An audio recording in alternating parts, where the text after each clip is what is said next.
All right, so once we've moved all of those actions, now comes I'll call it the hard part, right? Because all we've done at this point is identified what the actions are. We put them in, we've created a big bucket for them. We've taken the actions, we put them in the right bucket, right? All done, right? No, not quite, right? I wish I knew where this quote came from. I'd love to give them credit, but the addiction to distraction of drama or what other people think is the thief of all success.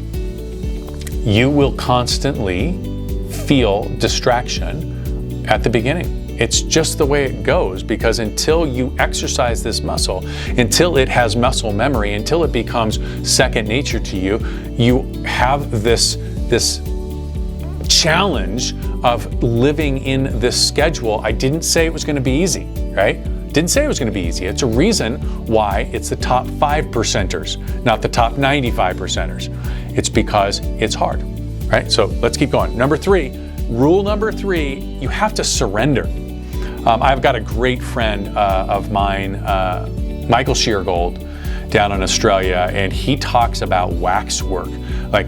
So wax being sort of the structure of your business, and then you've got the wick, and then you've got flame work, and about how you need to spend 80% of your time in the flame, 20% in the wax. But in order for a candle to work, you've got to have both, right? You've got to have the wax, you've got to have the flame, it's got to have all of that.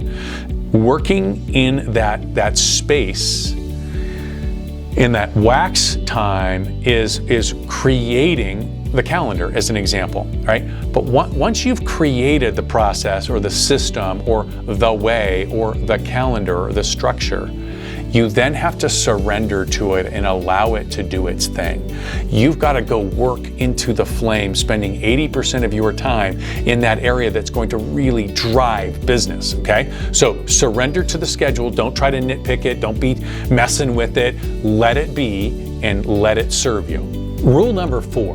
What if the results were all your fault? Like they were all your responsibilities, win or lose, it was all your fault. It didn't have anything to do with COVID or viruses or politics or where you lived or who you were born to. Like, it was just all your fault. I wonder if your actions, your behaviors, your mindset might be slightly different. I think it would be, right? Because think about it for a minute. If whether or not I said yes or no, whether or not I started an appointment on time or ended it on time, whether or not I made those calls or I didn't make those, it was all your fault. Would you be different? I think so. I think rule number 4 is you need to recognize that win or lose, it is all your responsibility.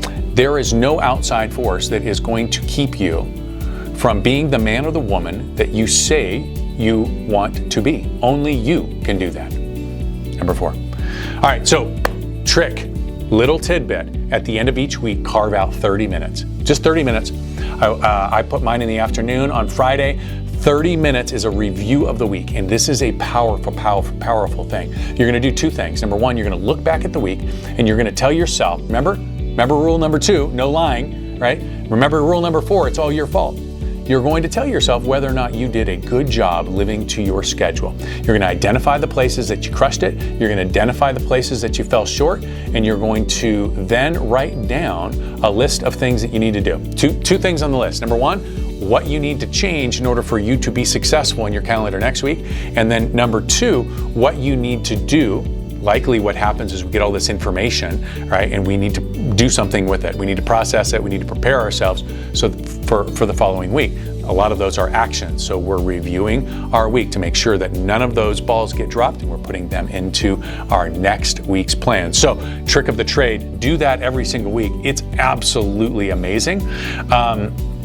There is another thing here for you from an accountability standpoint, right? I use the afternoon review on Fridays as an accountability, and I can hold myself accountable to my schedule, but I've also been doing it a lot longer. If you're having a hard time from an accountability standpoint, please don't be bashful, don't be embarrassed about it. Here's the reality, right? Like, we're really good salespeople, and we sell ourselves often, right? And sometimes we lie to ourselves more than we ever So sometimes having a coach, having a mentor, having a study buddy, if you will, a calendar buddy, that where you can really check in and be honest with helps. So don't be embarrassed. Do it. Right? Do what's necessary. I know what you're thinking. This is going to be hard. I get it.